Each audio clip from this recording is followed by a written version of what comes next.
If the way they react to you setting a boundary is like explosive or cutting you off, then it's like, oh, then you were taking advantage of me. And now that I'm deciding to not let you do that anymore, you're throwing a fit. And so that means it was very necessary. Welcome to Under the Sun podcast. I'm Ilea. And I'm Emily. Grab a cup of coffee and join us every other Wednesday as we discuss all things holistic health, faith, relationships, going against the grain, and really everything under the sun. Let's get started, and thanks for being here. I feel like we should bring attention to the fact that we are really honoring Jay Leno today. Mm-hmm. Yeah. I mean, I'm not wearing jeans, but I was wearing jeans earlier. Yeah, I was not wearing jeans ever today, but yes. Do you ever do jean on jean? No. I do it all the time. Like, I feel like it's too 90s. I just can't. And I feel like growing up homeschooling where it was like everything felt denim. It took me and then I went to private high school where there was a really strict dress code, and I pretty much wore khakis and polos every day. And so it took me a really long time to like ever wear denim or khakis or polos. Do you wear khakis now? No, no, not really. Is that a thing? Oh, I don't wear khakis. I still don't. I can't bring myself there yet. And polos, like, I just don't, but only because I just don't care for them anymore. But yeah, denim on denim, like, ow. Well, today we're talking about boundaries. Not pants or jeans. No, I'm out of coffee again, and life is over as I know it. It's fine. I truly blame Dave. So my husband and my brother started a podcast called Chasing Mountains Podcast, which is great, and I'm super excited for them. Yes. They actually meet in this exact same spot with the exact same background, which I think is funny because it's slightly girly. You never did put my king box back. You're dead to me. But anyways, they drink like 2 or 3 cups of coffee during their recording, and that threw off our stock balance. Yeah. And so we were out before the restock came to us. And so I'm 9 months pregnant and you take away my coffee. It's a risky business, brother. Risky business. And just when you have the baby, I'm just going to bring like boxes of king for you. Like, here, just. If she comes for some reason before we get our supply, I will buy whatever you have just so we can survive. But yeah, so on to boundaries.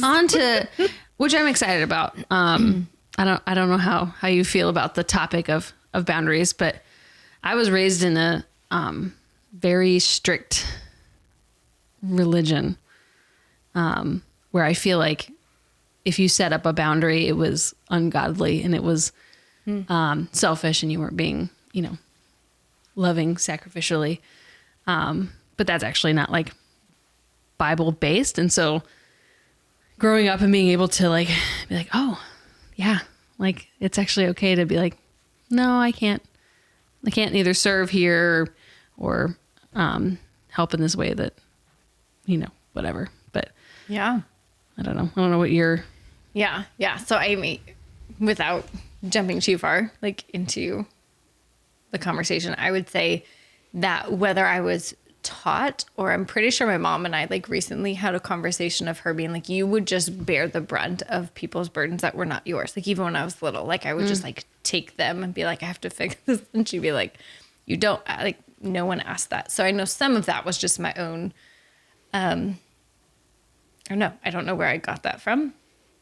But then just, yes, again, that idea of biblical servanthood felt like I didn't ever hear the conversation of boundaries until I actually had gone through some counseling with our church, and they gave me the book Boundaries. It's a good book. And did you read it? Mm-hmm. Oh, good. Me too. Yes. Yeah. And it was a long time ago. I think I had loaned it to someone. I was going to, in preparation for this, kind of flip through it, see what I had highlighted, but I don't have it anymore. So someone else has it out there. So hopefully they're reading it. But I feel like that was the first time that I had language for what that meant, because I think in the past before that season, if I had heard that word, it was spoken in a negative or shown in a negative way. Well, and that's how it works, right? If you set a boundary with somebody, or like you're just getting into it and somebody like reacts poorly, then that usually is just proof that they weren't respecting your like you as a person. If the way they react to you setting a boundary is like explosive or cutting you off, like, then it's like, oh, then you were taking advantage of me. And now that I'm deciding to not let you do that anymore, you're throwing a fit. And so that means it was very necessary. The toddler over there. It off. it's very true. Like, and not even being rude about it, because you can be gracious about it. Like, I think similar to you of always taking on other people's projects. For me, it was like other people's projects, and I would do them, and it wasn't like sacrificial giving. It was like a bitter giving of like, I don't have time for this. I have my own things I want to do, and I'll just do it anyways. And so just do it in a bitter way. But once you start being like, oh no, I actually don't have time for that this week, but maybe we can get something booked on the schedule in a couple weeks. Yeah. When like client load lightens up or something. And I've had like people be like, oh, so like, it's not like gonna like be in, included. And I'm like, no, like, yeah, it's like self-respect a little. Like if you don't respect yourself, no one else is gonna do it either. Yeah. Yeah. Let's define it, because I think, I feel like one of the best things that my husband has taught me is the importance of saying what you mean. Like sometimes, right? Like I will say something and someone else will say that we'll be using the same word, but clearly we mean different things, and then we're misunderstanding each other. So I feel like there is value I have found even with working with clients, like defining what I mean by it. Okay. Because, otherwise people hear it, and if it has been done in a harmful way or has been, their perception of it is wrong, then they shut down. Does that make sense? Are you saying if you set a boundary and they shut down, is what you're saying? No, I'm saying like if someone heard the word boundary and they were like, ooh, no, that has like a hurtful thing. Especially like the people in my life I think of who are givers, and like that's like the way they show love is like to give give sacrificially. It's those people who usually don't like to hear like, hey, you need to like, if you're discontent with how things are, it is up to you. You are responsible for setting up a boundary so that like you don't have to live in distress. Because if you're not getting your basic needs met of being respected, like within your boundaries of mental boundaries, physical, emotional, spiritual, then you're going to always be in distress. And so, So that kind of defines, would you say that defines boundaries in your mind? How would you define it? I would say more it's self-awareness of your internal dialogue and your internal, I don't like the word triggers, but kind of your internal triggers of like, why does that make you upset? Cause like, that's where it happened for me. I was like, why is it when someone says X, Y, and Z, like I'll do the thing, but I'm very pissed off inside about like having to comply and do what they say because that's just what you do. So that's probably makes me think of like when we had a puppy, like when our dog was a puppy and he'd go on a walk and you'd want him to go a certain way and he would not want to go that way. And you'd be like dragging him. Right. I mean, sometimes unhealthy boundaries kind of look like that, where you're like, I don't know why I'm being pulled along and I hate this, but I'll go. Yeah. What would you say yours is? I would think that boundaries are a safety net, because I think biblically over and over again, the way, even just how God created rhythms and how God gave us a 7-day structure and he told us to rest. And, there's so many scriptures, where he emphasizes the power of the ocean, but reminds the author, depending on where you're looking at in scripture, that like sand was put there as a barrier. So even though it's powerful, even though there is intense purpose, there is a boundary, and God created that with intention. And I think that so often it's understanding who we are and who we were created to be and what our mission is. And if something is coming in that is pulling you in a way that is not going down that, you're not walking in the fullness of who you were created to be, then there needs to be a beautiful protective boundary saying, this is taking my energy. This is abuse in some way, shape, or form. But also I think so much of that comes out of, so I think people don't set boundaries because they don't, like, they're searching for affirmation, or they're searching, like, Like it's Yeah. not always a healthy place, if that makes sense. So I think that boundary is like when you know who you are, if people are pulling you And what into, you stand for. And like your yeses and your nos are like pretty clear. Because if you don't have like, I don't know, an internal value system of like, these are the things I am about, these are things I'm not about. If you don't have that internal system to say like, you're for sure yes and no's, like then you're really easily pushed either direction to serve someone else's internal values. Yeah, I think sometimes it's like we're just such hurt people hurting each other. And so often, right, like when someone comes out and they're like, I need you to do this for me, like for whatever reason, sometimes that's their own insecurity and hurt speaking. And like they're going to push into your boundaries because of the fact that they're also trying to validate something. And so Well, it's probably because they don't have good boundaries for themselves, so that when they communicate with you, they don't even know what boundaries are. So in their mind, they're probably not even, I feel like the people who are having the conversation of how to set up boundaries and how to have, you know, healthier relationship with family, friends, whatever.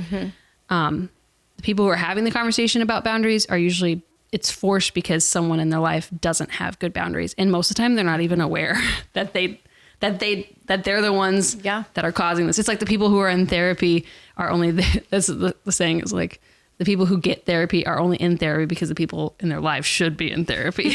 It's like the same thing with boundaries. I get so winded. I'm like talking and I'm like, take a deep breath. So sorry. I get panicky because then I can't breathe. It's fine. There's just a foot in my lung. It's cool. It's cool. It's hard to diaphragm breathe when you're have somebody pushing in there. People are like, oh, how's that performing going? Like, have you performed like out lately? And I was like, I don't know how I would do that. Like I walk from one side of the house and I'm like, what's going on? How do you sing? Yeah. You get a good breath there. So I think that's great. In the same way, we should be proactive in our health, right? Like stop being a sick system that waits till we have an illness. Like, right. If you're like, I don't know what boundaries are and I don't need them. Like, no, like let's be proactive. Let's see the fact that like over and over again, like God shows us that we should have boundaries. Like all of us, like that's how, like there is health in that. And so I didn't look at the book. I looked online on Audible because I listened to it through Audible. So I just listened to the first like 5, 6 chapters today and like on like triple speed to like remind myself. Triple speed. It made me sweat, y'all. But one of the things that it said was side effects of poor boundaries is like anxiety, depression, eating disorders, addictions, guilt problems, panic disorder, people pleasing.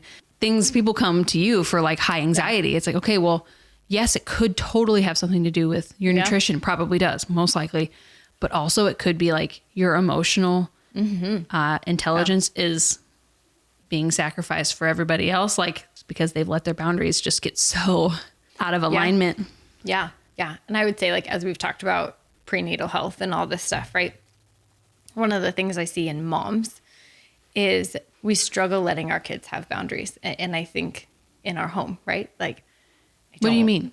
Like, I don't want to talk. Like, I just need a minute. And your mom's like, no, like, what's wrong? Tell me what's wrong. Like, I got to fix it. Like we invade their boundaries at a young age and we have a hard time letting them just sit sometimes. Like sometimes it's okay to let our kids just sit in it. Like it's okay to sit with them in it. We don't always have to fix it. And so I think that again, from a place of our own emotional health and spiritual health, we can then create at really young ages, really healthy.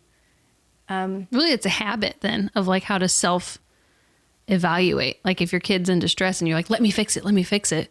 And then they grow up, you'll always be in that parent-child relationship because mommy's going to fix it because for some reason, like that's kind of sending the message of like, if my kids, you know, if I always run to the rescue for my kids, then that kind of sends the message that they're not capable of handling things themselves. Like I don't trust them to make the right decisions. So I'm just going to handle it. Mom's going to handle it. Like let mom handle it.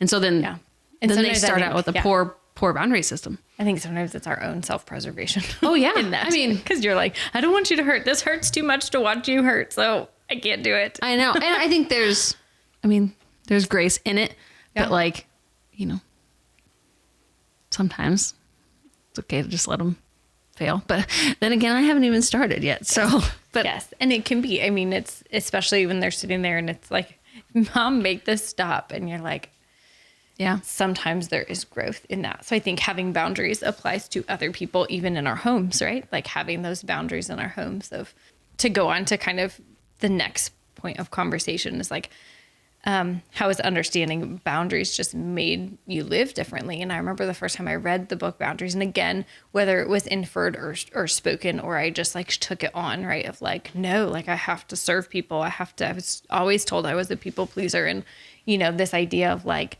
I have to do these things. And it's like, I understand now as an adult, but when I was young, that I had almost the ability to see a need that nobody else saw. So I would step into it. Yeah. And then I was like, well, why is nobody else stepping into this? You know, and I would just take it. Well, I didn't realize at that age, like, well, no one else actually saw it. Like it was just a gift that I did have, and it's beautiful. But like I as an adult need to still continue, right? Because we on this side of heaven where we always need to work. Yeah. But like understanding when to shut it off, or when to just lay it down, or when to just let it be their problem. But I would see a need, and That's I was like, hard. I have to do that. And I remember reading that book, and it was the first time that I felt like someone was like, you don't have to fix it. Yeah. And at least at that point. And I remember the conversation of like, in the very beginning, I think it's in the beginning of the book, where they talk about like, that mom. Yes. Yeah. The lady, and the mom would come over and she would disrupt everything. And it was kind of like, here's a way to create a healthy boundary. Like, this is what we're doing. We're not going to stop what we're doing. You're welcome to come along with us. And I feel like for me in certain, in-law type relationships, cause that's new. Like it's like an adult that you're trying to like get to, like, we're both navigating this. Neither of us have ever had, my mother-in-law had never had a daughter-in-law, and I had never had a mother-in-law. Like, how do we navigate this? And that was huge. Like just being given almost the verbiage to be like, you don't have to stop what you're doing just because someone comes over. Like, I mean, you can continue, like invite them in, and that felt loving. Like you can come do this with us, but this is what we're doing. Or like, hey, great, you stopped by. We're cleaning. You want to help clean? Nope. Okay, see ya. Yeah. But I feel like for me, it was huge. Like putting dinner on the table and being like, in 5 minutes, if you guys aren't all sitting down, I'm sitting down and starting to eat. Like, I'm not going to wait 30 minutes for everybody to decide that they want to come, because I've been working for an hour on this, you know, but just that license to, and I think there is my ignorance before that point, truly ended up harming other people, right? It wasn't just myself. Like it hurt people around me, because I would, like you're saying, like I would do it out of anger, and I would do it out of bitterness, and I would do it and I slam the door and, you know, versus walking in that understanding of, no, this is how God made us. It's not the other way, where I was like, oh no, like I'm going against God if I like don't lay down my life for everyone. And then being like, no, this is actually how God designed the world. Even in nature has boundaries, and understanding that, truly, I feel like people can only thrive. Like the people around you can only thrive when you also are walking in that. Because then you're living your best self as well, or being your best self. If you're fully aware of, instead of just like, you know, slamming the door and being bitter. Fine, I'll do this. I mean, it's a hard thing to manage, because I feel like as women, we just do a lot that like is just, again, like we see things that need done, and you just do it. And you see things, and it's like, and then you start to, like, I love the saying, like, offenses build fences. And so like you set up, instead of setting up a healthy boundary of like, no, like I'm going to do X, Y, and Z. Yeah. Instead of setting up a healthy boundary like that, you just build a fence against like your love, as lame as that sounds, but which affects affects your sex life. It affects your just like friendship with your spouse or whoever it's with. Have you, I talk about it all the time. I believe I've talked about it with you before, but we did a course when we first got married. Yeah. With a friend. It's called PCM, Process Communication Model. And something like, this is kind of where it started. My whole like boundaries, self-awareness, you know, just trying to grow as a person, realizing like, oh, Like there's a reason I react to certain things. There's a reason, like I have these certain triggers and I need to figure out why. And one of the things he said was that one of the myths that people believe is that they think that you can make me happy and that I can make you happy. Wait. That's a myth. Yeah, that's wrong. That's and wrong. Your health isn't affected by me? Yeah. Are you sure? Yeah. Your emotions and health are not. Okay. No. So it's like, so sometimes like, you know, so say like you get a gift for a friend or a brother or sister or something.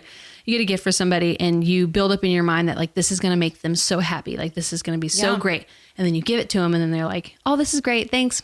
Appreciate it. And it's like, what? I thought you'd be jumping for joy. Yeah. I thought you'd be jumping for joy. What's going on? And like when those things happen, like I remember being like, oh, like I'm putting my happiness in their hands. Like I'm giving them the cards and being like, yep, here, you can choose. Like, again, the analogy of, are you a thermostat or are you a thermometer? Like, do you come in and read the room and adjust your personality off that? Or do you come in and just like, this is who I am, which is what I've been striving for, is trying to figure out like, okay, like I just want to be the same person in every group. Like sometimes I'm goofier with closer friends and stuff, but I want to be more consistent. But I love that. Like nobody can make me happy and nobody can make me unhappy. Nobody can, like, I can't make anybody sad. I can't make anybody happy and I can't make anybody sad. So like, even that is like, a stress off anyone's shoulders to be like, oh, I'm not responsible for everyone else's happiness. Okay. Yeah. Like, I mean, just take that burden off. Yeah. Yeah. And like, it gives them the chance to like be emotionally aware and be like, oh, I was putting my happiness in someone else's hands. It's like when people get married, like I have so many friends, that are like, oh, like it'll be better when we get married. Like it'll get better. Like, you know, there'll be more like respect in the marriage when like it'll get better. It's like, no, you have to like you first and you've find already set the precedent. Yeah. Find your internal value system is how best I can communicate it. Is like, once you set your value system, you have a really great groundwork for what boundaries you're willing to compromise on, or what you're willing to just be like, no, not this weekend. We're not available. And you don't have to make a whole explanation of, oh, we can't because we have to, you know, work on the retaining wall or do all of our laundry and all sorts of stuff. But like, no is a complete answer. So if your value system is completely aligned and set up, then your no is not an excuse. Where have you seen boundaries done well?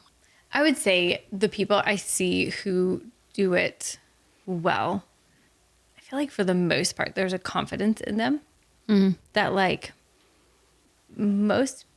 yes, maybe there's some pushback, but the people who do it well, I feel like they're not even almost aware of the pushback, because they're just like, no, like this is great. Like, and they have healthy relationships. And they honestly, I think the ones who I see do it the best is when their internal, you know, set of beliefs truly come from the Bible, because like that is truth. And when they're standing on that truth and that can't be swayed by opinion or emotions or life circumstances, like when that is what they stand on, that boundary can't be pushed. And they seem like they just thrive in it, you know? Yeah. And then other people around them ask questions like, well, I want to be like that too. Like, how do I be like that? You know, because so many of us are intimidated by people who are very confident, you know? Like, I don't know if you can picture, I can picture a few women who I know who they're beautiful, they're stunning. I mean, my goodness, they will walk into a room and own the room,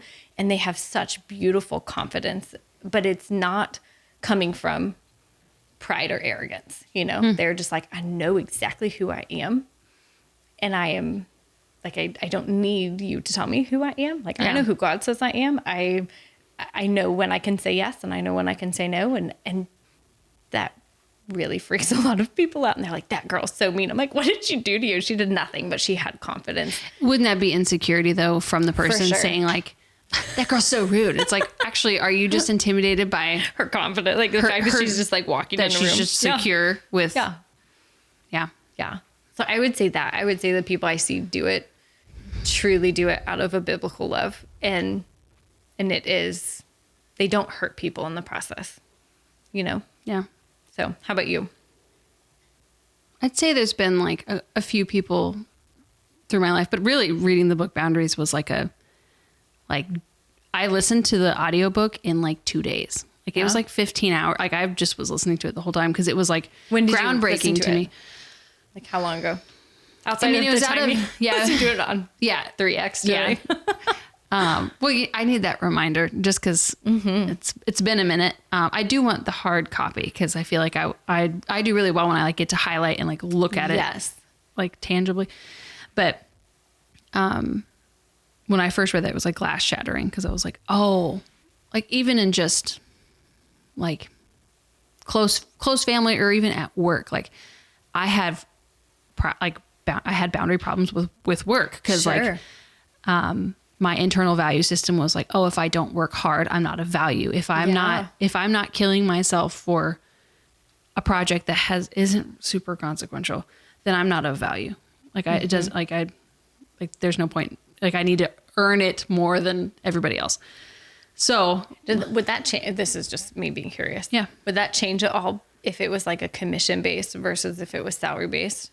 Or do you feel like, because I'm just curious. Like I feel I like am salary and You would still do it. I would still do it. Yeah. But it was unhealthy for family home life. It was unhealthy for my mental state because I wasn't doing it out of pure passion for the work. It was, or like for the cause, it was like almost driven by anxiety because like I couldn't have something on the to-do list that I didn't get to people right away and almost like impress them. Like it was seriously like I was a thermometer, like being like, tell me how good I am. Like how fast I turn that around. Like give me some validation. And like just working crazy long hours just to feel of value.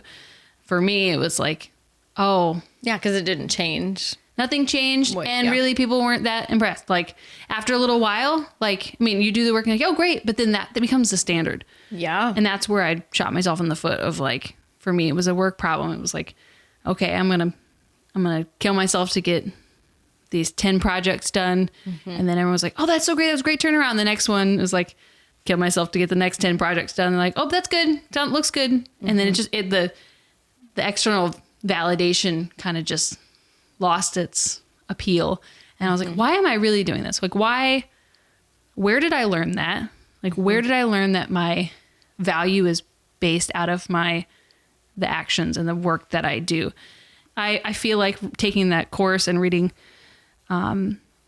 Boundaries was like the turning point for me where I saw like examples, like even the stories that they told in the book, I was like, oh, I can. Could that you helps me. relate? Yeah. Or just give you a picture Yeah. of like what it could look like. Yeah. Yeah. Definitely. Yeah. I feel like that's good. I feel like it's one of those that changes. Like in the moment, it made sense in this context, but then sometimes as we grow, it should be going back. It's like diet or anything, right? Like you should constantly kind of reevaluate, like where are you at? What new people, new relationships, new situations have come in, and is there healthy boundaries within that? Yeah. Yeah. Definitely. Do you have a specific example where you've seen it like unhealthy boundaries? Yeah, I feel like I've probably seen it more unhealthy than I've seen it healthy, truly. Because, yeah. when you asked, I was like, I mean, I read it in a book, and I think I think of like Dean Hefta, like our friend who like is just, he'll look you in the eye if you ask him to do something, and he'll be like, really appreciate the offer or the invite. That's something that's not on my priority list right now, but like please call me later. Yeah. And like You're at like, first it was a little off-putting or something, like, you know, like a little like that was really honest, but like I'd much rather an honest Yeah. oh, come over for dinner. Sorry, I'm like, I really just need a night to be home and not see anybody. Yes. Great. Stay home. Yeah. Just wanted to invite you. No big deal. Right. Yeah. Yeah. I cut you off about. No, you're good. I feel like both in the context of obviously people pushing boundaries and like not understanding them. And then I've also seen it abused in the way of like, it becomes the Band-Aid and the crutch by which people don't enter into conflict and actually resolve anything, because they're like, oh no, I just need a boundary. And it's like, well, no, why don't you press in and find healing in that place instead of just, nope, boundary, your wall, you know? And I see that a lot in Like cutting people off versus a boundary. Is that what you're saying? yes, but they say it's a boundary, right? Like, and they believe it's a boundary. I think there is some value in distancing. True, but like, again, but- are you working through the healing of actually figuring out why that's a trigger, right? Like, okay, so mom's the trigger, so you distance yourself so you can heal. Not that mom has to come back in, but if we just create a boundary and a wall, then nothing happened other than now you've just abused the ability to create a boundary, you know? And it's like, well, no, like if this person spontaneously showing up at your door bothers you, yes, create a Lock boundary. the door. Yeah. Yes, create a boundary. But if it triggers something in you, don't just stop there. Like keep going. Otherwise, I've just seen like friends who I deeply loved, and it was hurtful because it was just like, I can't handle this. So this is my boundary wall. And it's like, well, that never gave me an opportunity to enter in and say like, well, can we work this? Like, is there any way to work this friendship out? Is there any way to work out what you're perceiving? Because what you said was not correct. Like, that is not my perception of what happened. But now you've used the word boundary to distance yourself, and you know, it's like, well, It's that's avoiding good for me.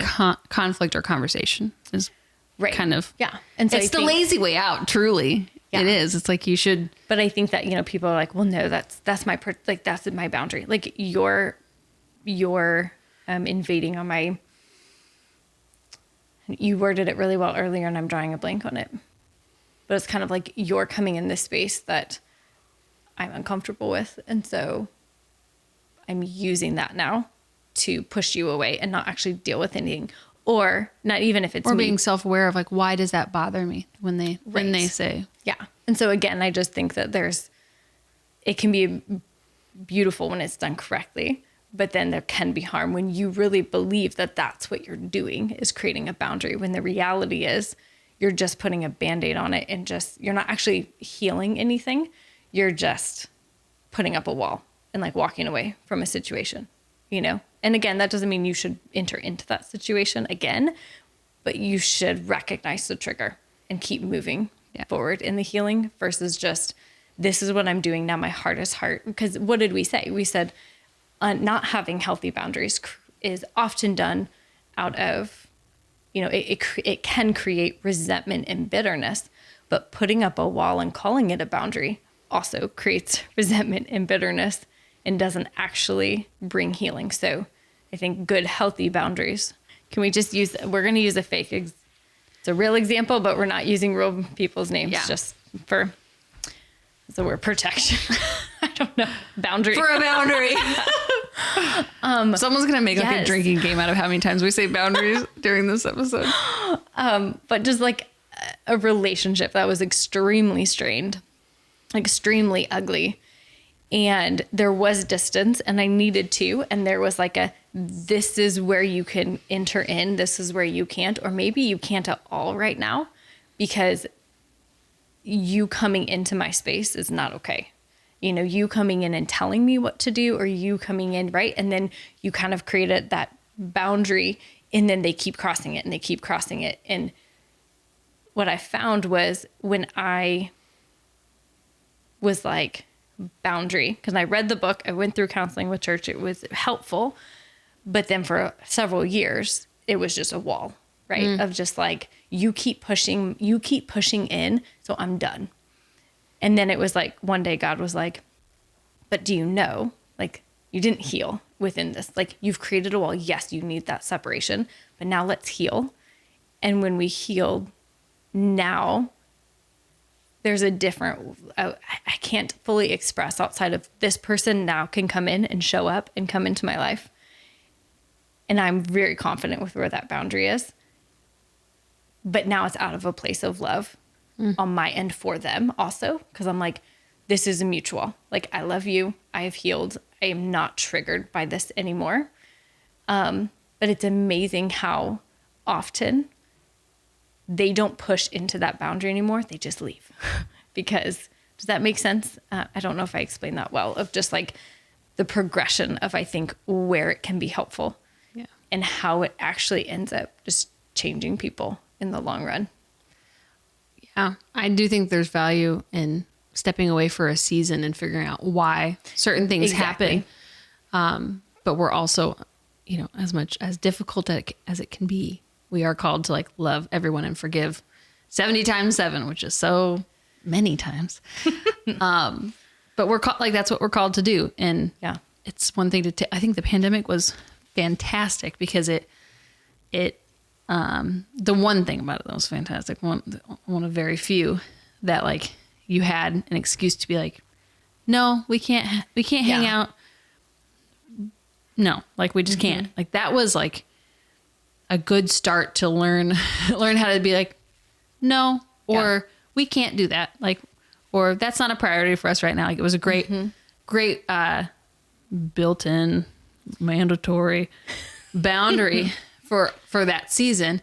And it took you away from people long enough to realize maybe there needed to be a boundary. Yeah. that you didn't realize there needed to be before. Well, and there is something to say about, okay, when you're with certain people, how do they make you feel? Like your emotions shouldn't be based on them, but like, do you leave feeling like a better person? Do you leave being like, wow, I felt loved tonight. Like I felt supported. I felt heard. Or do you leave feeling like, oh my God, I feel dead inside and I don't want to go back there for a long time? Or are you super anxious before you see certain people like that? Yeah. Maybe that should be a sign to evaluate relationships and how much you let those specific people speak into your life.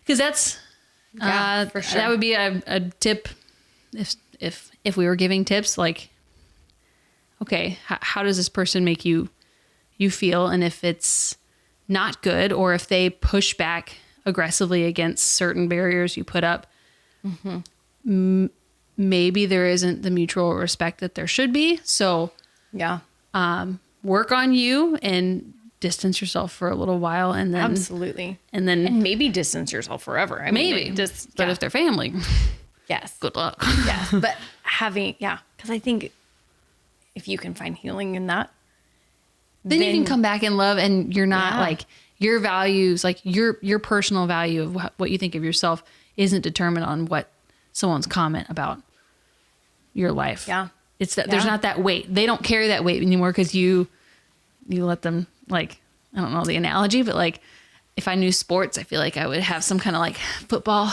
reference or something. But like if you stop playing the game, like then maybe it'll force some self-reflection. Our dogs have made a debut on this podcast. This will be the 3rd episode in a row. Oh, it's fine. Everything's fine.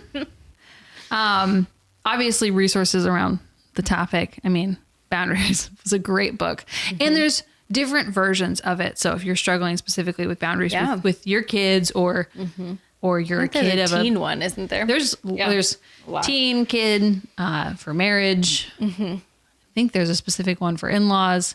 Like there's just a lot of, I mean, the general book is really fantastic. But also, I don't know, I would say therapy or some kind of, you saw a Christian counselor or did healing through church. I mean, we did. Yeah. I did a little bit of counseling through church, and that's where I discovered the book. Yeah. Yeah.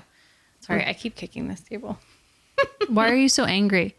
I'm just kidding. Your eyes were like, oh my God. I was like, oh, sorry. Keep bumping it. Yeah. I would say therapy and learning self-awareness. I'm still learning. Like I still. Yeah. Well, I don't think you ever stop, right? I mean, I think it goes back to like, we need to go back to being annoying toddlers who were always saying, but why? But why? Yeah. Why? You know, something was said to me the other day about something that happened, you know, when Alex was like in his worst health and just, and it triggered me in a way that I was like, huh, like I've worked through my emotions towards him. And like, there's been healing in like just my, I don't know, between him and my relationship. But it struck me, I was like, oh, I have a little work to do when it comes to healing around my parenting being questioned so often at that season, during that season. And I was like, oh, I got some work to do, right? Like, let's never, ever stop asking, like, well, why did that stir something in me? You know? Yeah. And so instead of just being like, Because we all have those people in our life who are like, oh, I'm 65. Like, I'm just set in my ways. And it's like, I retired. yeah, I'm done with life. I'm good with I'm good with who I am. And it's like, yeah, you might be good, but everyone around you doesn't like you, like, or is suffering. Like there's, people shouldn't stop, but a lot of people do. Right. Don't be one of those people. If you're listening, don't be one of those people. Well, and then I think if we go in with the idea that like we're always going to have a little bit of work, then we don't get so discouraged when something comes back up.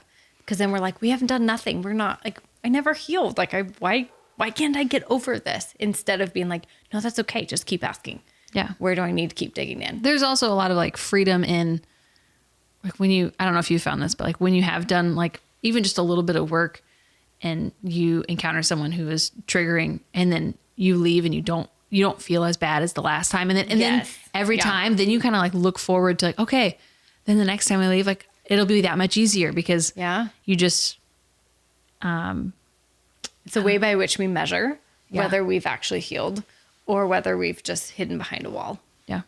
Is that bitterness a little less? Is the anger a little less? Well, I have a note from the book that says, forgive, but guard your heart. And it's like, they had it paired with the scripture, but I didn't write it down.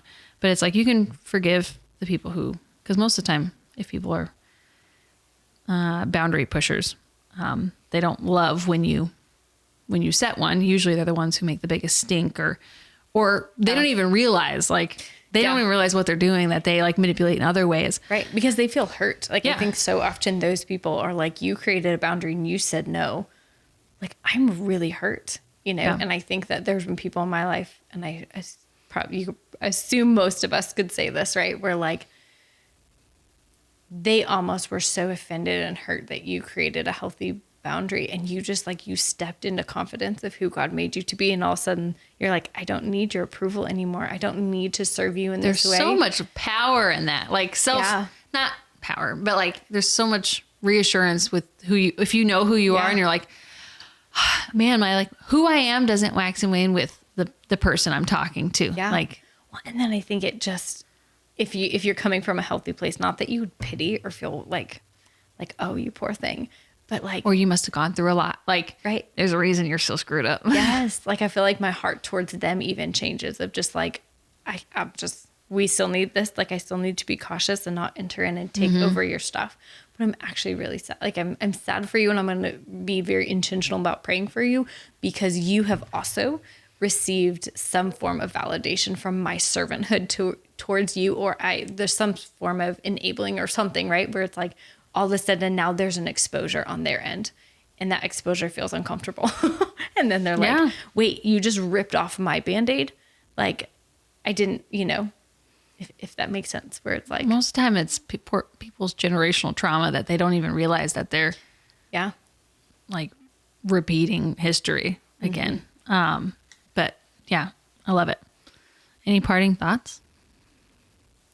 I don't think so. I think the only thing when it comes to resources is it was also helpful for me to like read through scripture and look for boundaries specifically. Yeah. And I feel like that helped validate, because in the same way, I think both of us would say to a large degree, we were not taught it because we were taught that that's not what Christians did. Yeah. And so for me to go back to the same source that felt like it told me to do something that was not okay, to go back to that same source and be like, where in nature did God create boundaries? Where in, Jesus's life was their boundaries? Where in, the prophets, like they could have healed everybody. They could have, but they didn't. Like what boundaries were shown in a healthy way. Unfortunately, within Christianity, people like to pick a verse and then just lock right onto it and be like, this is what we do. We sacrificially give. And it's like, yes, but there actually are a lot of other verses where God specifically Cindy one I likes wrote a down. cheerful giver. Maybe if you're not a cheerful giver. And again, I would encourage people to read the book Boundaries because they have like a lot. Like, I mean, every page is like, you know, I wrote 2 down. Let what you say be simply yes or no. Anything more than this comes from evil. But there's loads of, if people like nitpick of like, oh, we're servant hearted, like we give sacrificially, but also give with a cheerful spirit. There's lots of other ones that like, why don't we challenge the question, but why? Like, am I saying this because I've read it, or am I saying it because, you know, grandma and grandpa or mom and dad taught me how, like, that's what the Bible said. And we just don't say no. And we be obedient. We be good little boys and girls. And we just do it. We just row our boat gently down the stream, like over and over again. And now we're around.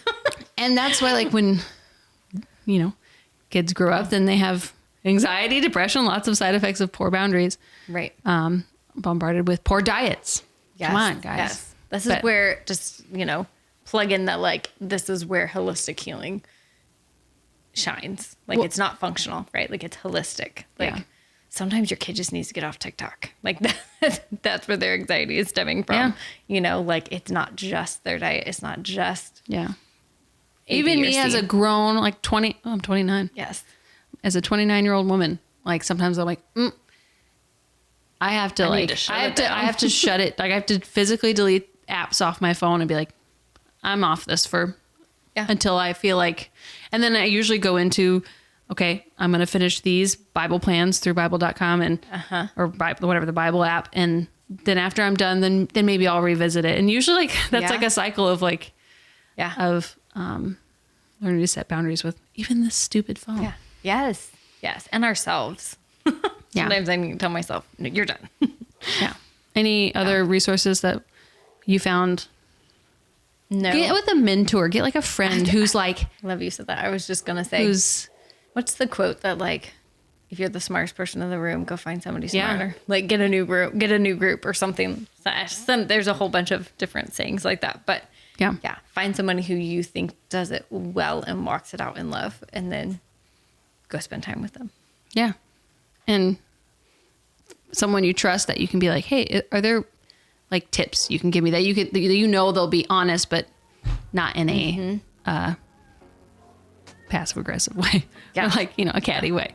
Be like, yeah, you do this. No, but find good mentors. I feel like I found that in like my girlfriend group, like including you. It's just like people who are, I don't know, further along, either emotional intelligence or just general intelligence of like, oh yeah, like that challenges my way of thinking. So I want to press into that. Yeah. Thanks for being here with us today. We would love to connect with you over on Instagram at @underthesun_podcast. Please help us out by subscribing on YouTube, leaving a review on Spotify or Apple Podcast. We'll see you next time. Please remember this information is made available to you for informational and educational purposes only. This is in no way a substitute for medical advice.